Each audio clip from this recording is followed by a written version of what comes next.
السلام علیکم۔ 22ویں پارے کی آیت ہے، غور فرمائیں، یہ ہم سب کو جاننا ضروری ہے۔ اے اللہ تعالیٰ کیا فرماتے ہیں قرآن شریف میں، اے ایمان والو، تم جب مسلمان عورتوں سے نکاح کرو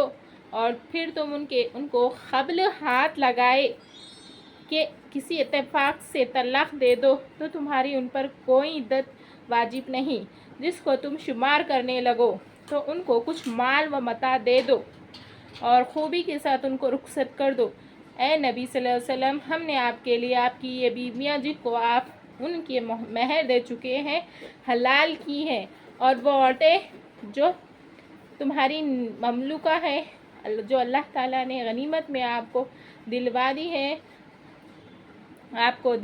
ہے، اور جو آپ کے چاچا کی بیٹیاں ہیں،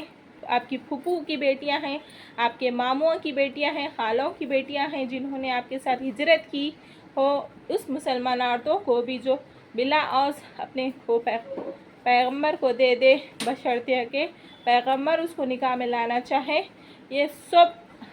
آپ کے لیے مخصوص کیے گئے ہیں نا، اور مومن کے لیے ہم کو وہ احکام معلوم ہیں جو ہم نے آپ کی بیویوں اور لونڈیوں کے بارے میں مقرر کیے ہیں۔